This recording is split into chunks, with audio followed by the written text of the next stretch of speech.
This is Revathi. Video చూస్తున్న వారికి likes, కామెంట్స్‌తో support చేస్తున్న వారికి thank you so much. 'Maharshi' episode number 5. Avanthi kidnap కావడం చూసి మహర్షి కంగారు పడుతూ వెంటనే ఆ టూ వీలర్ దగ్గరికొచ్చి బైక్ మళ్ళీ తెచ్చిస్తాను అని చెప్పి ఆ టూ వీలర్ స్టార్ట్ చేసుకొని ఫాస్ట్‌గా వెళ్తూ కారు వెంబడించే ప్రయత్నం చేస్తుంటాడు మహర్షి.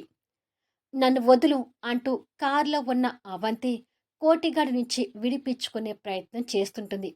కానీ వాడు అంతకు అంతా తెగించి అవంతిని గట్టిగా పట్టుకుంటూ నా నుంచి ఇవాళ తప్పించుకోలేవు అవంతి అంటూ కార్ ఫాస్ట్గా పోనిస్తుంటాడు. మహర్షి కూడా అంతకు అంతా ఫాస్ట్గా వెళ్తుంటాడు. కానీ కొద్దిసేపటికి మహర్షికి మస్క చీకట్లో కారు కనుమరుగైపోతుంటుంది. 2 వెహికల్స్ కూడా ఆ ఊరు దాటి చాలా కిలోమీటర్స్ వెళ్తుంటాయి. మహర్షి ఆ కార్ వెతుక్కుంటూ స్పీడ్‌గా వస్తుంటాడు. అలా కాస్త దూరం వచ్చాక ఓ అడవి ప్రాంతంలో ఆ కార్ ఓ పక్కకి ఆగి ఉంటుంది. మహర్షి ఆ కార్‌ని చూసి టూ వీలర్‌ని ఆ అడవిలోకి పోనిస్తుంటాడు. కానీ ఆ చెట్ల పొదల్లో టూ వీలర్ వెళ్ళటానికి కూడా కష్టంగా ఉంటుంది. ఇలా కొంత దూరం వెళ్ళాక ఇక సందు లేకుండా దట్టంగా చెట్లు ఉండటంతో టూ వీలర్‌ని అక్కడే వదిలేసి అవంతి గారు అని అరుస్తూ అడవిలోకి వెళ్తుంటాడు. కోటిగాడు ఆ అడవిలోనే అవంతిని ఒక ప్రదేశంలోకి తీసుకెళ్లి వ్యామోహంతో తన మీదికొస్తుంటే నీకు దండం పెడతాను కోటి, నన్ను వదిలేయ్ అని అవంతి వేడుకుంటూ వెనక్కి వెళ్తుంటుంది. నువ్వు ఎన్ని దన్నాలు పెట్టినా ఈరోజు నిన్ను వదిలేది లేదు. మీ చెల్లెలు పడనివ్వడం లేదని తను లేకుండా చూసి నేనిలా తీసుకొచ్చాను అంటూ మీదకొస్తుంటాడు. అవంతి భయంలోనే కోపం తెచ్చుకుంటూ ఇంత నీచమైన పనికి ఎలా ఒడికడుతున్నావు? నువ్వసలు మనిషివేనా? అని తిడుతుంటుంది. మనిషిని, మగాడినని నీకు కాసేపట్లో నిరూపిస్తా అంటూ తనని పట్టుకొని కింద పడేసి పశువులాగా తన మీద పడుతుంటాడు. వాడి నుంచి తన మానాన్ని కాపాడుకోవటానికి శత విధాలుగా ప్రయత్నిస్తుంటుంది. ఆ క్రమంలో తన చీర, జాకెట్ చిరుగుతుంటాయి. ఇలా ఇద్దరి మధ్య పెనుగులాట జరుగుతుండగా ఓ చెట్టు మొద్దు వచ్చి కోటిగడి తలకు తగులుతుంది. ఆ దెబ్బకి వాడు అవంతి మీద నుంచి తొలగి అటుగా చూసేసరికి మహర్షి ఆవేశంగా కనిపిస్తుంటాడు. కన్నీళ్లు పెట్టుకుంటున్న అవంతి మహర్షిని చూడగానే లేచి పరిగెత్తుకుంటూ వచ్చి మహర్షిని హగ్ చేసుకొని భయంతో ఏడుస్తుంటుంది. అతని ఛాతీ మీద భయంతో ఒదిగిపోయి వణికిపోతున్న అవంతిని జాలితో చూస్తూ తన వెన్ను మీద చేయి వేసి భయపడకండి, వాడి సంగతి నేను చూస్తాను అంటూ ధైర్యం చెప్తుంటాడు. కానీ అవంతి భయంతో అంతే ఏడుస్తుంటుంది. భయపడకండని చెప్పాను కదా, మిమ్మల్ని ఇక్కడి నుంచి సేఫ్‌గా తీసుకువెళ్ళే బాధ్యత నాది అంటూ తన వెన్ను నిమురుతుంటే అవంతి కన్నీళ్లు తుడుచుకొని మహర్షిని హగ్ చేసుకున్నానని తనకు అప్పుడు అర్థమై ఇబ్బంది పడుతూ మహర్షి నుంచి దూరం జరుగుతుంది. అలా జరిగిన మరుక్షణమే తన బట్టలు చిరిగిపోవడం చూసుకుంటుంది. మహర్షి ముందు చిరిగిపోయిన బట్టలతో నిలబడటానికి ఇబ్బంది పడుతుంటుంది. మహర్షి వెంటనే అతని సూట్ విప్పి తనకిస్తూ ఇది వేసుకోండి అని తనని చూడకుండా మొహం పక్కకి తిప్పుకుంటాడు. వెంటనే అవంతి ఆ సూట్ తీసుకుని వేసుకుంటుంది. ఈలోపుగా కోటిగాడు ఆ దెబ్బ నుంచి కాస్త తేరుకొని ఎవడ్రా నువ్వు అని అడుగుతాడు. నీ మొగుణ్ణి అంటూ మహర్షి ఆవేశంగా దగ్గరికొచ్చి బూట్ కాలితో వాడి మొహం మీద గట్టిగా తంతాడు. వాడు ఆ దెబ్బకి కాస్త దూరంలో వెళ్ళి కింద పడతాడు. అప్పటి వరకు భయంతో ఉన్న అవంతి కాస్త ధైర్యం తెచ్చుకొని వాణ్ణి కొట్టడం ఆవేశంగా చూస్తుంటుంది. వాడు మొహం మీద చెయ్యి పెట్టుకోగానే చేతికి రక్తం అంటింది చూసి భయపడుతుండగా మహర్షి వాడి మొహాన ఇంకొక తను తంతాడు.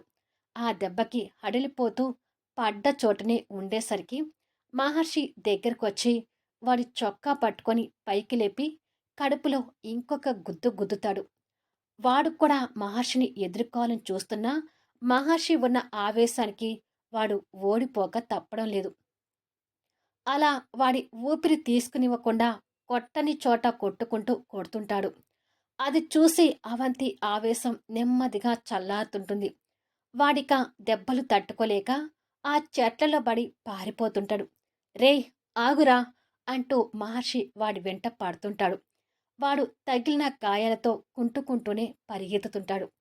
మహర్షి కూడా వాడి కోసం కాస్త దూరం వెళ్ళి మళ్ళీ అవంతి ఒక్కతే ఉందని వెనక్కి తిరిగి తన దగ్గరకొస్తాడు.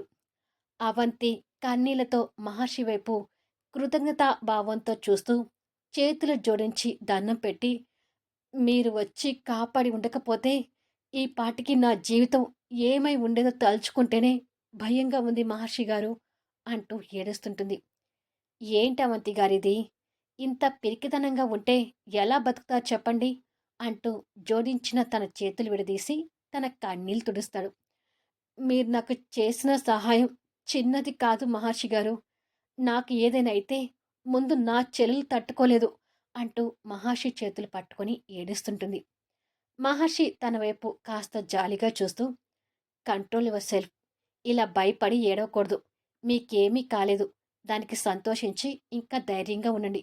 అసలు వాడెవడో మీకు తెలుసా అని అడుగుతాడు. వాడు మా మేనత్త కొడుకు. అంటే ఆ దుర్మార్గుడు వరుసకు నాకు బావ అవుతాడు అని చెప్తుంది. ఓ, మీకు తెలిసిన వాడేనా? వాడి గురించి సర్పంచ్ గారికి చెప్పి మళ్ళీ వాడు మీ జోలికి రాకుండా చేయమని చెప్తాను. ఏడవకండి అంటాడు. అవంతి ఏడుపు కంట్రోల్ చేసుకుంటూ కన్నీళ్లు తుడుచుకుంటుంది. ఇప్పటికే బాగా చీకటి పడింది. ఈ అడవిలో మనం వెళ్ళే దారి తెలియడం కూడా కష్టమే అంటూ ఫోన్ తీసుకొని చూసి, ఛ, ఫోన్ స్విచ్ ఆఫ్ అయింది. మీ ఫోన్ ఉందా అని అడుగుతాడు. అవంతికి ఫోన్ ఇంట్లోనే వదిలేసి రావడం గుర్తొచ్చి, లేదు మహర్షి గారు, ఫోన్ ఇంట్లోనే మర్చిపోయి వచ్చాను అంటుంది. ఇప్పుడు ఎలా అంటూ పైన ఉన్న చంద్రుని చూసి, కాస్త మూన్లైట్ ఉంది కాబట్టి దారి వెతుక్కుంటూ వెళ్దాం పదండి అంటాడు. అలా ఇద్దరూ నడవటం మొదలు పెడతారు. సారీ. అవంతి ఫోన్ గురించి ఆలోచిస్తూ, అనవసరంగా ఫోన్ మర్చిపోయాను. తాన్య ఫోన్ చేస్తుంది. రేపు ఉదయం గౌతమ్ కూడా ఫోన్ చేస్తాడు. నేను ఫోన్ లిఫ్ట్ చేయకపోతే ఈ ఇద్దరు కంగారు పడతారు అని ఆలోచిస్తూ చెట్ల పొదల్లో నడవటం చేతకాక కింద పడబోతుంటే మహర్షి వెంటనే తన చేయి పట్టుకొని, జాగ్రత్తగా నడవండి, లేదంటే కింద పడతారు. మీకు ఇబ్బందిగా అనిపించకపోతే నా చేయి పట్టుకొని నడవండి, పర్వాలేదు అంటాడు. అలాగే అని మహర్షి చేయి పట్టుకొని నడుస్తుంటుంది.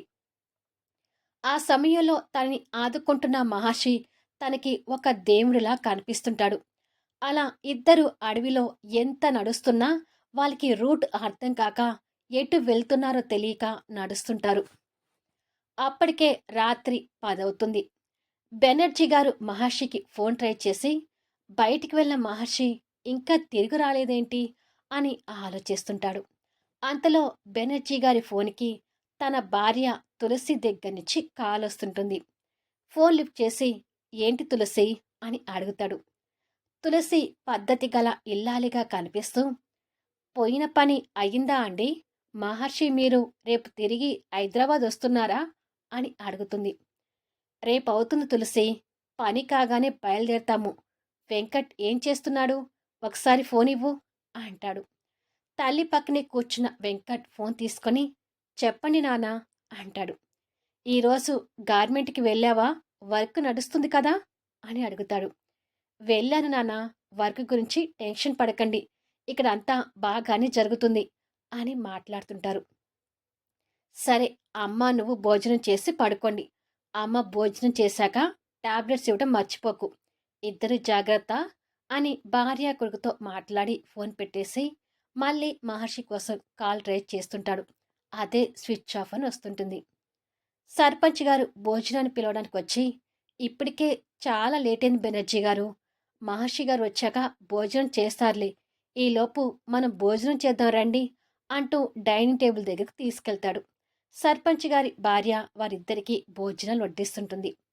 బెనర్జీ గారు మహర్షి గురించి కంగారు పడుతూనే ఏదో తినలేదు అనుకోకుండా తింటూ ఉంటాడు. కాంతమ్మ సంతోషపడుతూ, ఈ పాటికి కోటిగాడు అవంతి బతుకుని నాశనం చేసి ఉంటాడు. ఈ దెబ్బతో రేపు వాళ్ళిద్దరి పెళ్లి జరిపిస్తే నా కళ్ళు చల్లబడతాయి. కోడి కొయ్యడమే ఆలస్యం.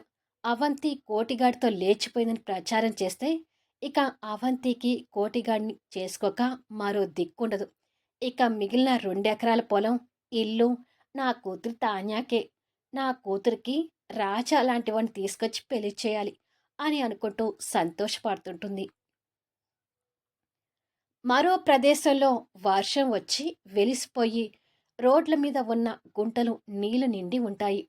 సరిగ్గా తాన్య అక్కడే బస్ దిగి చేతి వాచ్ చూసుకుంటూ, నేను వెళ్ళేసరికి నా స్నేహితురాలి పెళ్లి కూడా అయిపోయేటట్టుగా ఉంది. ఫంక్షన్ హాల్కి వెళ్ళడానికి ఆటో తొందరగా దొరికితే బాగుండు అని అనుకొని రోడ్డు మీద ఆటో కోసం వెయిట్ చేస్తుంటుంది. అదే సమయంలో రోడ్డు మీదున్న వర్షపు నీళ్లు చిందించుకుంటూ ఒక కార్ ఫాస్ట్గా తాన్య వైపు వస్తుంటుంది. తాన్య ఆటో కోసం వెయిట్ చేస్తూ ఉండగా ఆ కారు చిందించిన నీళ్లు తాన్య డ్రెస్ మీదకొచ్చి పడతాయి. ఒక్కసారిగా తాన్య డ్రెస్ వైపు చూసుకునేసరికి వర్షపు నీటితో డ్రెస్ అంతా తడిచి అక్కడక్కడ బురదల మరకలు కూడా కనిపిస్తుంటాయి. అసలే ముక్కు మీద కోపంతో ఉండే తాన్యాకి తన కోపం పీక్స్లోకి పోయి స్పీడ్గా వెళ్తున్న కారు వైపు చూస్తూ చేతికి అందిన రాయి అందుకొని వెళ్తున్న కారు వైపు గట్టిగా వేసి కొడుతుంది. ఆ రాయి కారు వెనక మిర్రర్కి తగిలి మిర్రర్ పగులుతుంది. ఆ మరుక్షణమే కార్ ఓ పక్కకి స్లో అవుతుంటుంది. ఆగుతున్న కారు వైపు తాన్య ఉగ్రంగా చూస్తుండగానే కళ్ళకి కలర్ గ్లాసెస్తో సూటు బూటుతో ఉన్న గౌతమ్ కారు దిగి మిర్రర్ పగలగొట్టిందని కోపంతో తన వైపు చూస్తుంటాడు. దొంగ సచ్చినోడా, ఎవ్వడ్రా నువ్వు? చూడబోతుంటే సూటు బూటుతో కళ్ళజోడు పెట్టుకున్న గుడ్డోడిలాగా ఉన్నావు. కళ్ళు కనపడకపోతే ఇంట్లో ఒక మూల కూర్చోకుండా ఎడ్ల బండిని తోలుకుంటున్నట్టుగా కార్ని తోలుకురావడం ఎందుకు? ఇలా నా డ్రెస్ పాడు చేయటం ఎందుకు? అంటూ ఆవేశంలో మాస్గా తిడుతూ దగ్గరకొస్తుంటుంది. మళ్ళీ నెక్స్ట్ వీడియోలో కలుద్దాం. తాన్య అంతగా తిడితే గౌతమ్ ఊరుకుంటాడా? ఎవ్వరికి ఎవరు తక్కువ కాని ఈ ఇద్దరి మధ్య ఎలాంటి యుద్ధం జరగబోతుంది? ఫస్ట్ మీట్లోనే గొడవ పడబోతున్న ఈ ఇద్దరి కథ అసలు ఎలా ఉండబోతుంది? అడవిలో ఇరుక్కున్న మహర్షి అవంతి ఎలా ఊరిలోకి చేరుకుంటారు? తాన్య లేకుండా చూసి కాంతమ్మ వేసిన ఈ ప్లాన్కి కథ ఎలాంటి మలుపు తిరగబోతుంది? తెలుసుకోవాలి అంటే అద్భుతమైన మలుపులతో ఆసక్తికరంగా సాగిపోయే కథా వీడియోస్ని మిస్ కాకుండా చూడండి. కథ నచ్చితే లైక్ చేయండి, కామెంట్ షేర్ చేయండి, సబ్స్క్రైబ్ చేసుకొని ఛానల్ షేర్ చేస్తూ సపోర్ట్ చేయండి. Thanks for లీజనింగ్.